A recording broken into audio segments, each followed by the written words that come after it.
What up, YouTube? You already know. Big Lou tapping back in after a good long 5 months of you know what and not making any pre-recorded videos or live streaming. Those of you who've know that I have done some shorts these past 5 months. Just took me a long while to feel it to come back on YouTube after Pop's passing. So how better than to come back on now, in the new year of 2024. So let's go ahead and kick this mofo off. And I got a live stream set for like 45 minutes from now or something like that. 30 minutes. I don't know. We'll probably touch a little bit more about what I'm going to talk about here. This won't be a real long video here. But I wanted to get something out. I got a ton, and all during this time I've been writing down like content about videos on things, so some of these initial videos the next few days will be stuff that's been kind of spoke about elsewhere, but I want to put my spin on it, my perspective on things, since I'm an ex-con and all that type of, from a convict's perspective, you know what I'm saying, and call out shit for when it's straight boo-boo, when it's bogus, you know what I'm saying? And so I'm going to start with this video here. As you guys can tell from that thumbnail, you guys know the two individuals in the thumbnail, right? Very popular individuals. One out of New York, one up out of Philadelphia. Nonetheless, in their heyday, they're pretty powerful guys, right? One's a self-admitted capo regime of one of the five families of New York, and the other one is an alleged boss of the Philly family, right? So the well, let's go like this first. When I heard what he said about John Sonny Francis, I was like, whoa, you know what I'm saying? Him referring to him as being a rat, you know what I'm saying? Because that's what he said.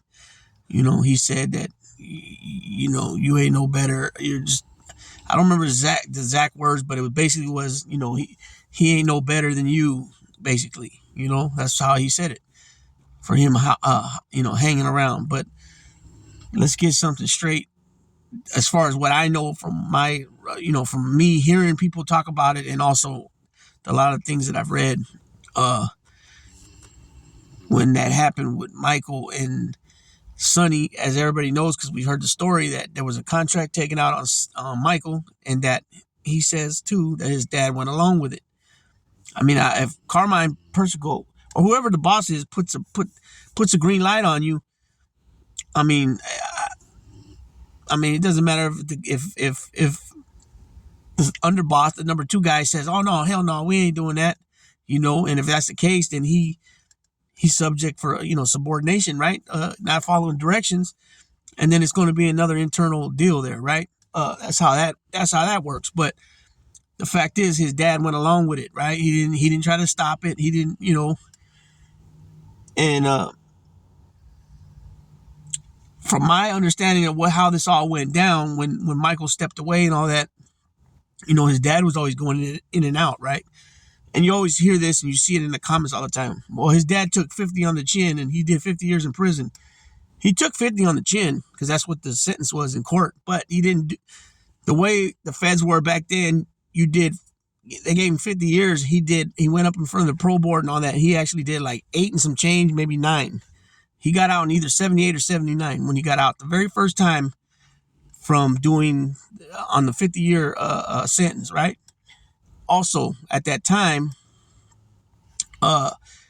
he lost in trial in 1967, I believe it was. And at that time, you can stay out of custody and file your appeals and fight, and exhaust your appeals from the outside.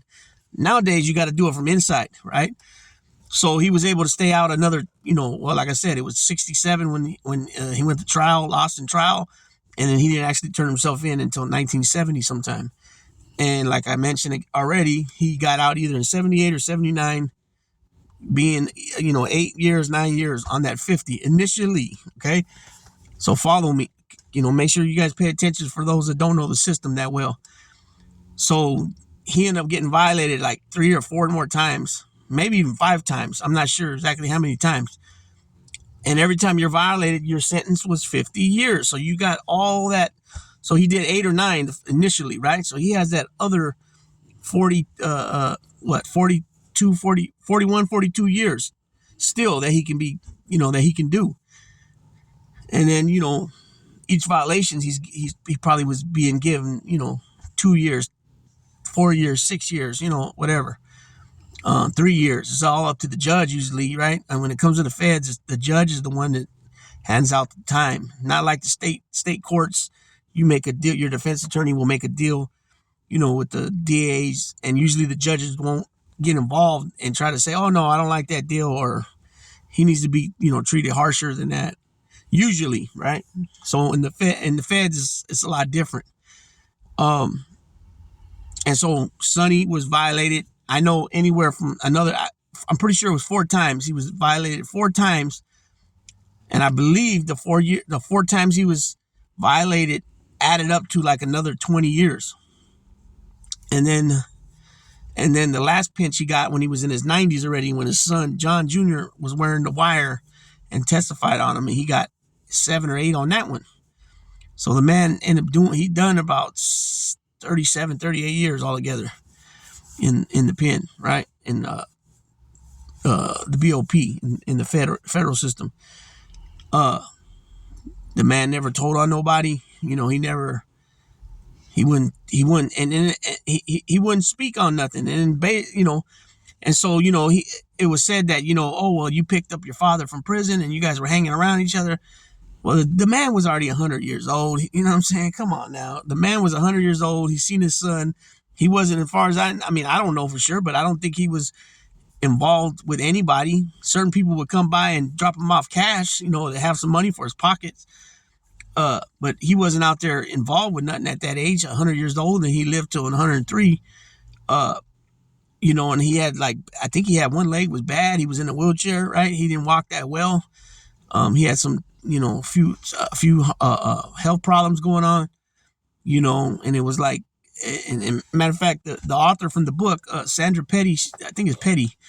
She, I got the book too, but she made a good point. She said, "What is Sonny supposed to do? Jump up with one good leg and at 100 years old, try to, smack him around?" But from my understanding was he didn't mess with Michael for years after, Michael walked away. And like I said, he was still doing time. He was in and out, in and out.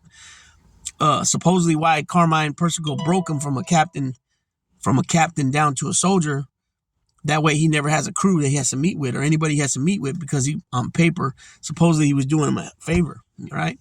That way they can never say, well, he's consorting with felons, no felons, or known, they're up to no good, or, however they want to do that, because they're good at that type of crap too.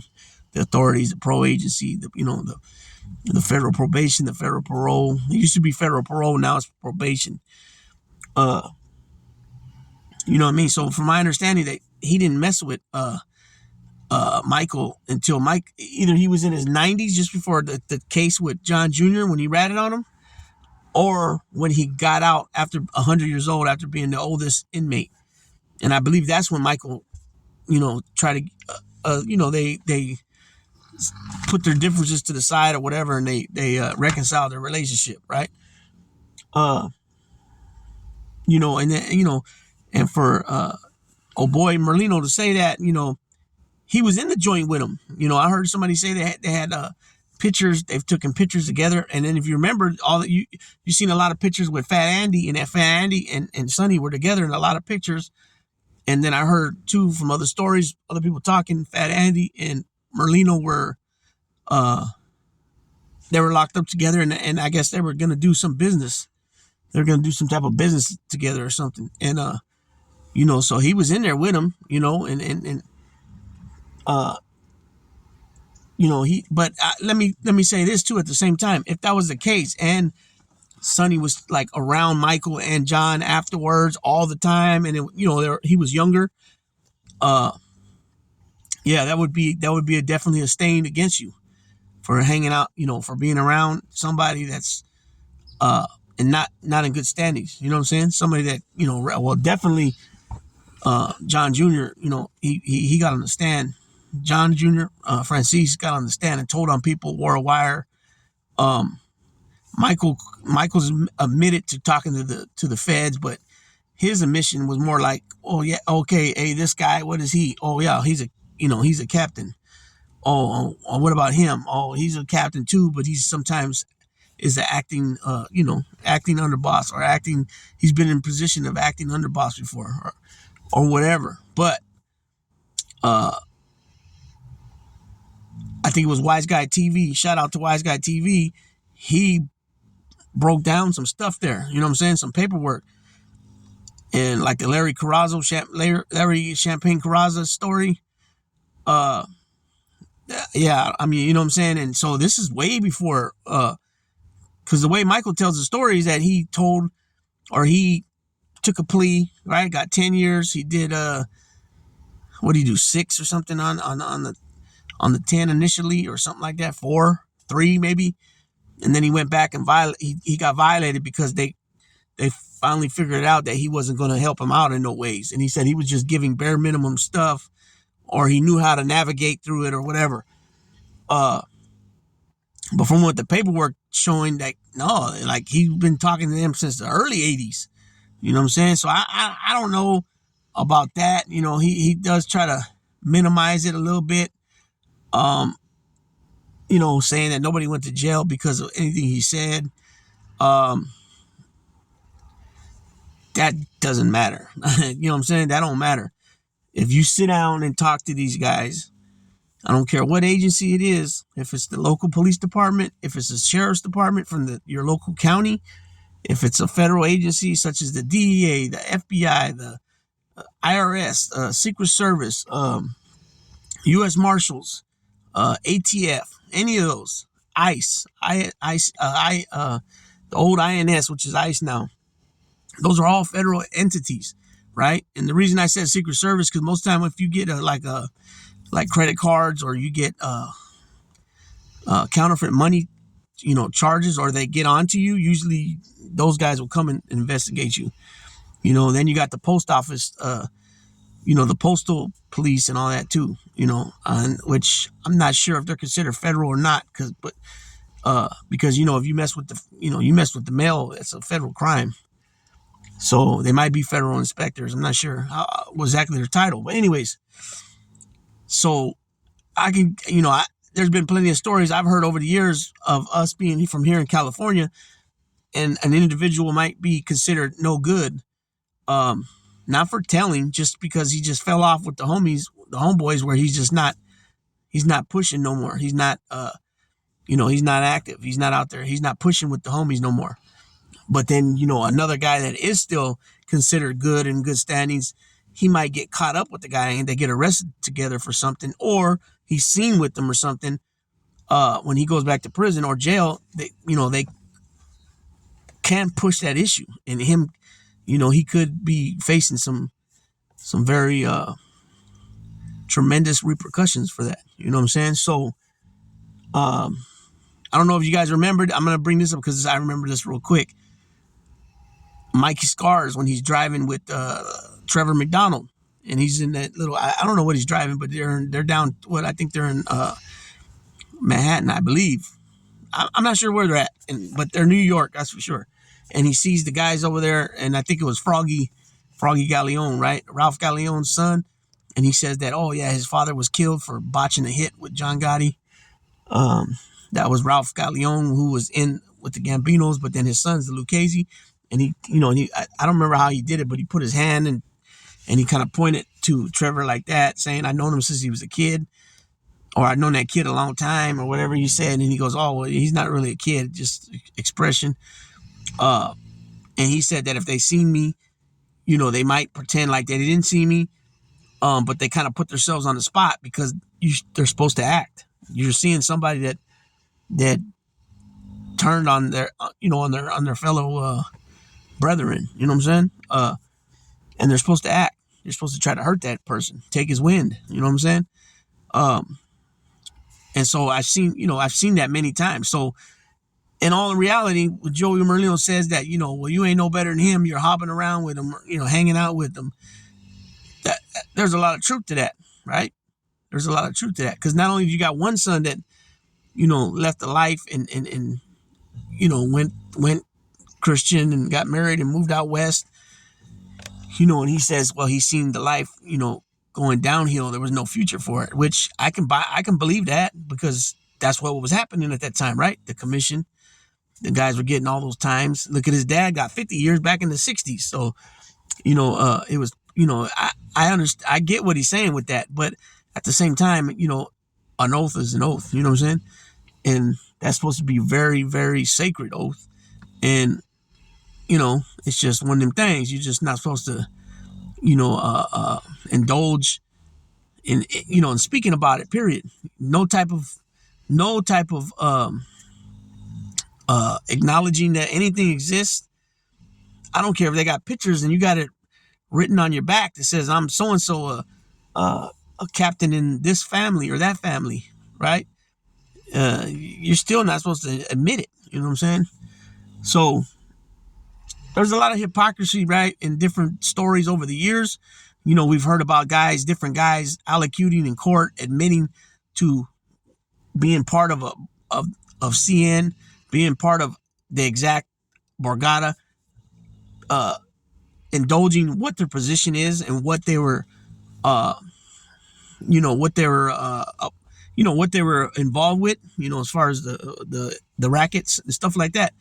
I mean, I can name you right now. I could name right now off the top of my head like 5-6 guys that were all, some bosses and some, the rest were mostly captains. You know what I'm saying? So, allocution, right? And then you hear this too, that, oh, well, you can't take a plea bargain because when you admit, when you take a plea bargain, the judge starts asking you all these questions. Has anybody threatened you to take a deal? Are you under the influence of alcohol or drugs, or anything that could have, altered your thought, your train of thought when you took this deal? Did anybody promise you anything? They'll ask you all those. The judge will ask you all that stuff. So part of the reason why you don't allocute or you don't take a plea bargain, and that's not an overall rule for everybody. That's if your boss says don't take no deals, then that's what it is. But if your boss allows it, then by all means take it. You know what I mean? But it's going to get, the water is going to get muddy if they start, all of a sudden going from, did anybody threaten you? Did anybody promise you anything for taking this plea?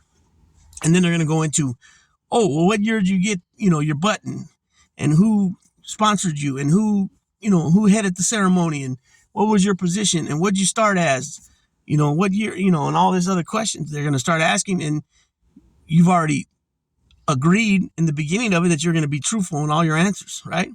So then they play that game with you. Oh, well, perjury, So that's one reason why you don't take a plea deal.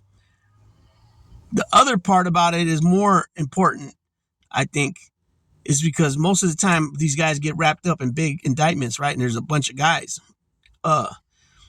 And by one guy stepping out saying, taking a plea deal, that makes everybody else look guilty automatically. So you don't want to do that. And old man Gotti, the father, he would consider that a rat move.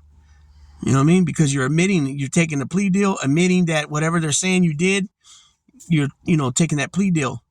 But it's ultimately jacked up because, like in the case with his brother, they could have took, I think, 8 years or 10 years, and they end up losing the trial, getting 50 and doing 29, almost 30 on it. Bobby Burke, same thing with him. I think they offered him like 10 years or 15 years. I think it was 20 or under. Shout out to Jeff Nadeau. He did a good video the other day on that. And he ended up, I heard he wanted to take the deal, but his co-defendant didn't. And I forgot what his name was. And they ended up getting broke off all day because they lost in trial. And that's just usually how it goes. You lose in trial, they're going to stretch you out. You know what I mean?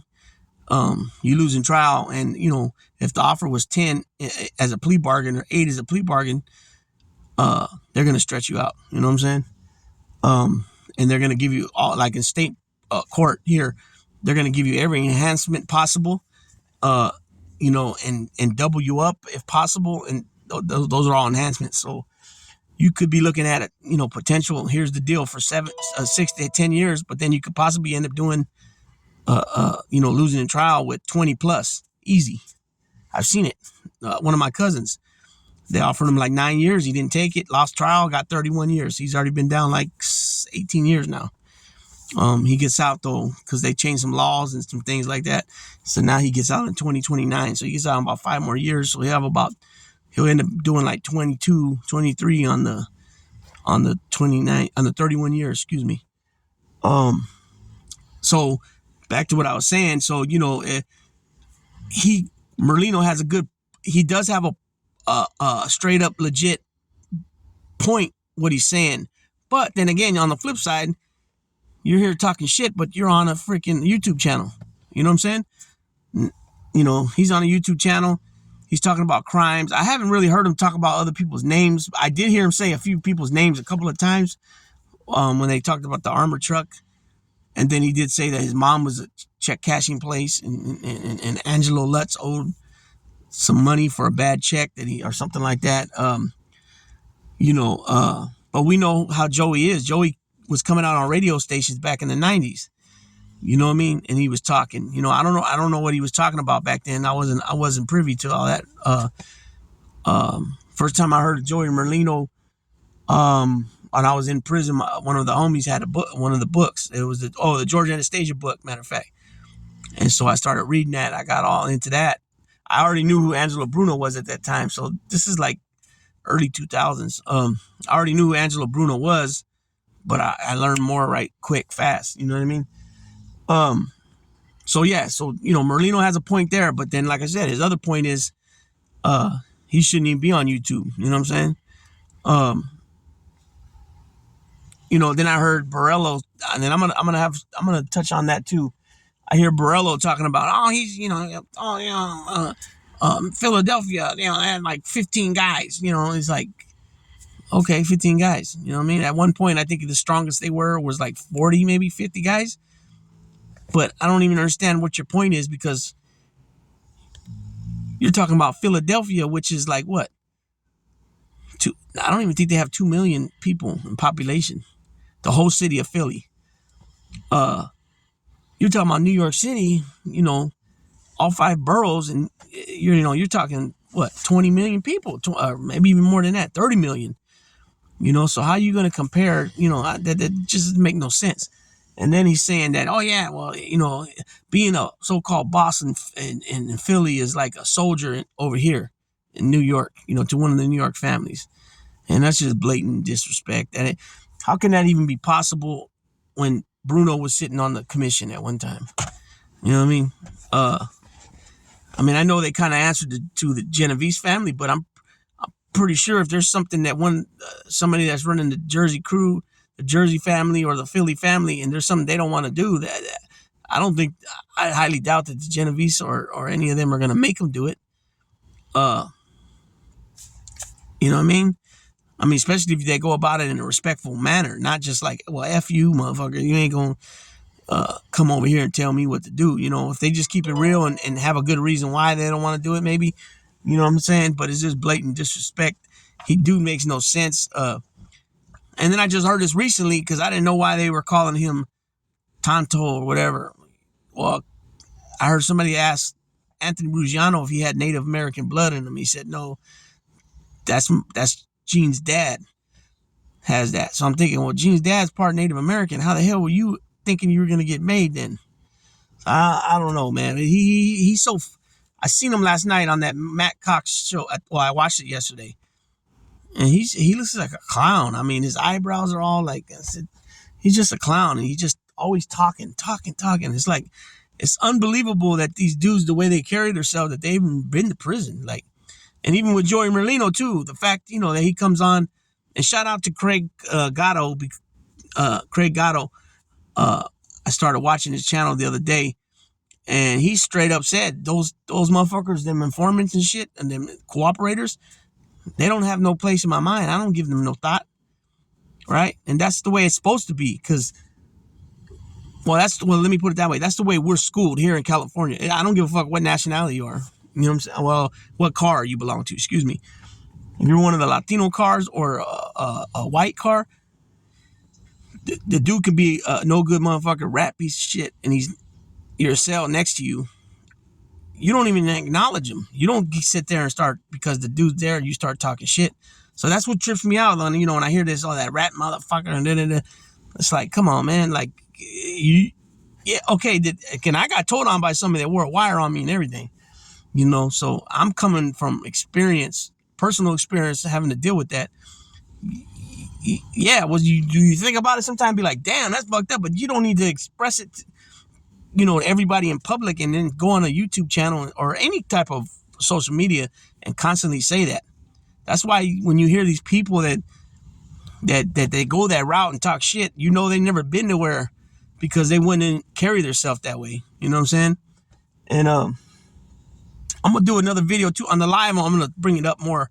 So I don't know who's gonna watch this before that live comes on, but if anybody has anything they want to ask, feel free to come on. I know I probably won't have a big crowd there, and I normally don't ever really do have a big crowd on live streams, maybe 25 people, because I really wasn't doing them. But eventually, I got over 2,000 subs, but I need those subs to turn into views. You know what I'm saying? If that makes sense. And I like I said, I already have well over 2,000 subscribers, but I still need like 800 watch hours. So hoping that's why I want to kick some videos out, because the way I understand it is like everything changes per day. Because they look at your stuff by the last 365 days. And so 5 months, I did one video in 5 months. So I'm trying to get back on track. That way I can start dropping some content and putting it out there, uploading it to the channel so I can start getting them watch hours going. Like this video right here is almost 27 minutes already. I wasn't even planning on doing this one this long. But there's just some things I wanted to touch, and I'll probably come back and touch on this some more. But I will say this, only thing in Michael's defense is what I would say in Michael's defense, as far as how he handled that situation when he came out and addressed it on his channel, is I totally get where he's coming from. I do even agree with him somewhat on the class, being classy about it. You know what I mean? But at the same time, come on, man, you knew that dude wasn't going to mess with you. I don't even know why these guys were out there inviting him. Sammy, oh, you come on, bro. And then Michael, and, I guess the guy, I can't think of the kid's name, but he's, where was he from? Detroit, I believe. He was at some point connected with Michael on the wine or something, a lawyer or a spokesman or what's that word? The ones that promote it for you. And he said, he reached out on his own. You know what I mean? Because, come on, just be realistic. Francis don't need him. He has well over 1 million subscribers. Sammy has well over 700,000. They don't need him. Yeah, did he come out doing good real fast? Yeah, he did. 50, whatever he got, 40, 50,000 in a few months. He shows that he can raise money. What I don't like yesterday, what I was hearing from Gene Brillo and that dude Cox, here you got two rat motherfuckers. And that shit don't bother me that they ratted. Like I've said, people have fucked up situations, and I do understand why they do it sometimes. But at the end of the day, it ain't cool. It's not cool. And like I always said this when it came to even Jimmy Calandra, that people will have to answer for what they did one day. You know what I'm saying? It might be somebody's grandson later down the road and see you as an old man, and they say, oh, who's that? Oh, that's so-and-so. That motherfucker ratted on my grandpa or my great uncle or my older brother or whoever, and then bust your ass over the head with something or try to stab you. Remember in The Sopranos, AJ went over there to the nurse. I don't know if it was a nursing home or whatever, where Corrado Soprano Jr. was being held, and he dropped a knife all in the like a little scuffle. He was willing to go try to kill his great uncle for his dad, who got shot by him. I believe he already had got shot by him. You know what I mean? So it's just, you just never know, and people will have to answer. Because at the end of the day, for whatever reason you felt you were justified by flipping, they took some of your money, they took some of your property, they whatever, mess with your wife, mess with one of your girlfriends, whatever it is, right? You got shelved, whatever, and a lot of times too, some of these dudes that get shelved, they're playing the politic game. They're politicking within their borgata or their organization, whatever you want to, you know what I'm saying? They're politicians, and here they are aligning themselves with this one and that one and this one against this one, quick to point the finger and stuff, to either shelve them, break them down, or worse, right? And then when it happens to you, is, oh, where's the loyalty? And it's like, you gotta watch it. And I heard Michael say this about his dad one time, that his dad told him that never point. I forgot how he said it exactly, but it was he referenced it like, in other words, don't be quick to judge, and don't be quick to point the finger, because you never know who could be your boss in the future. And if there was an issue like that and you were pushing against somebody, and then fast forward in the future and now they're the boss, you think they're going to forget that? Or they're higher ranked than you, they outrank you now, you think they're going to forget that? You know what I'm saying? And they'll do what they got to do to try to push you out at some point. You know what I'm saying? And there's a lot of treachery. We know that. That's what I'm saying. It's like, it makes no sense when some of these guys say, oh my God, they did this to me and that to me and this to me and that to me. It's like, come on, man. You, at some point, as even an associate, you've seen some, backdooring and some, scandalous ways and mischievous ways, or if I say that word right. You know what I mean? It's like, everybody's not on the up and up, and it's just, you had to see at some point. I just don't understand how a guy would say, man, I can't believe this happened. And it's like, there's tons of stories all damn day from all the different borgatas of something happening, right? Look what DeMeo was doing. Somebody was left in the bar at late at night, they would kill him, right, for practice. Look at Frank Lasarino. He kept going to Vic Amuso to take out Patty Testa, and Vic kept shooting it down, right? Well, then Vic gets picked up in 91, I think it was, and Gas Pipe's still out there until 93 or 4, and he's running things. So now Lasarino approaches him and asks for the green light, and Castle gives it to him, and he goes and kills Testa, right? And then Amuso found out too that he had some plans to kill his brother Bobby, and that's why he was shelved from, if that's all true, right? Allegedly, right? And those are just a couple of stories, but there's way more than that. I mean, look at this little lying devil, Sammy. He's trying to change history. He's just full of it, full of straight shit. You know what I mean? It always happens. You know what I'm saying? It always happens at some point. You're talking about New York City alone, the five boroughs, the 5 borgatas there. You're talking about what, 200 Gambinos, 250 Gambinos, 250 Genovese, and then what, Bonanno Lucchese are like 150, I think, and then Colombo's about 125. So what do you got there? That's almost 1,000 made guys. Then you got Buffalo, right? Then you got New Jersey, but then you got factions of Genovese and Lucchese up there. So I don't know if that whole 150 Lucchese number is counting Jersey, which it probably is. But you got all these guys, and you think some of these dudes ain't politicking on other dudes to get them out the way so they can get put in there, slide them out so they can slide in. It's a treacherous life. And so for somebody to say they don't know nothing about it, or they're so surprised when something happened to them, it's fairy tale lies, man. You know what I'm saying? And it is what it is. So I'm gonna go ahead and tap out. This video was way longer than I expected. It's gonna be a while for it to upload.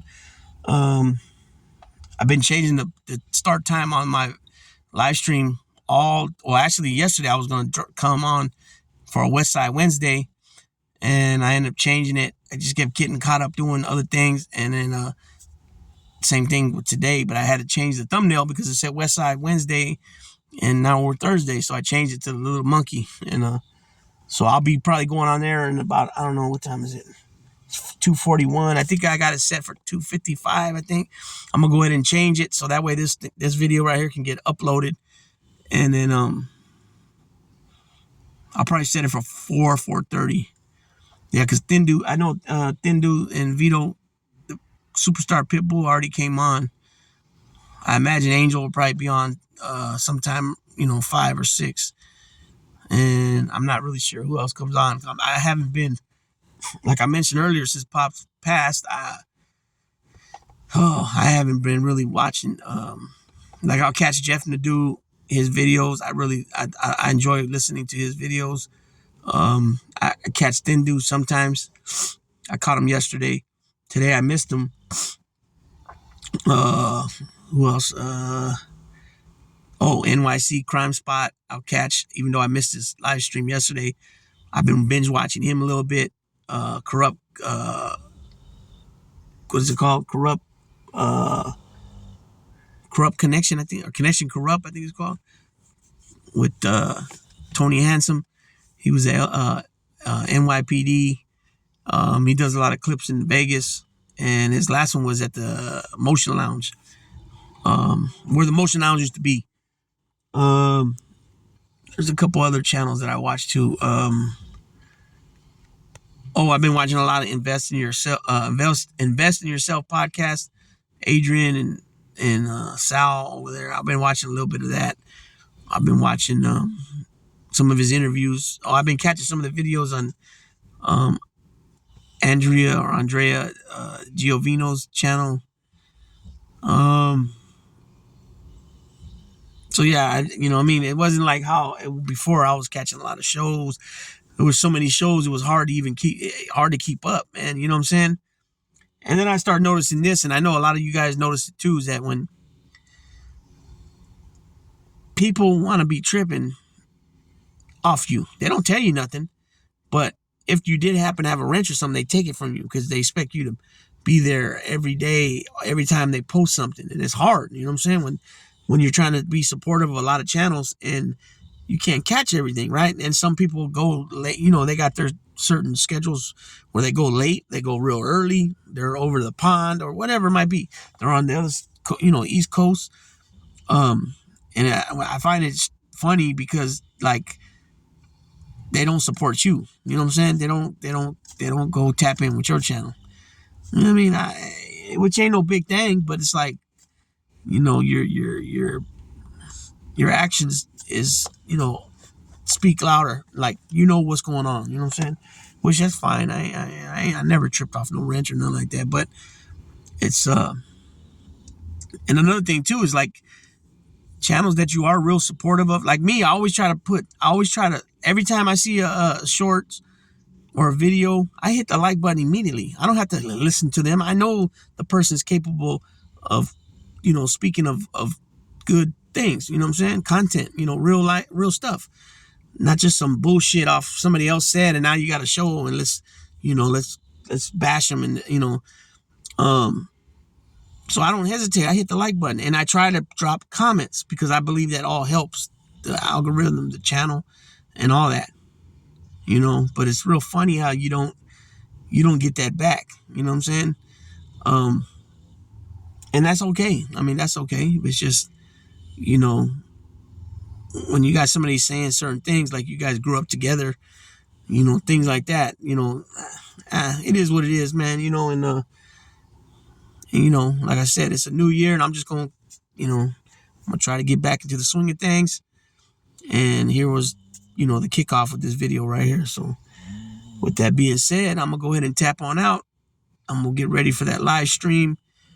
If your first time you're coming here to this channel, be sure to to subscribe to the channel, hit the like bell, and share.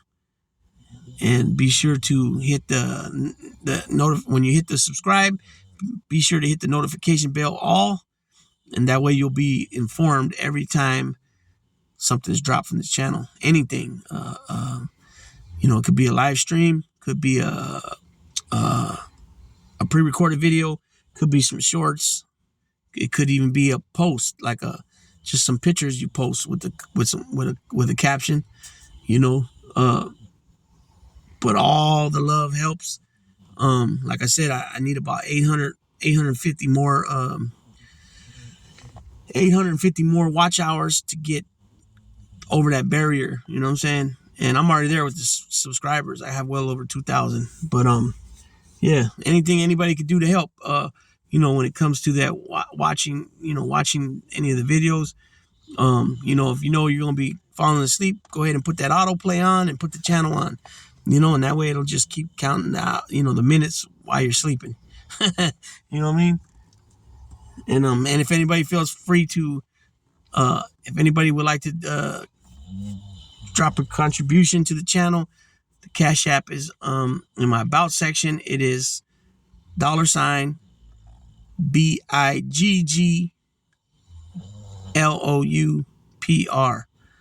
all one word, all lowercase.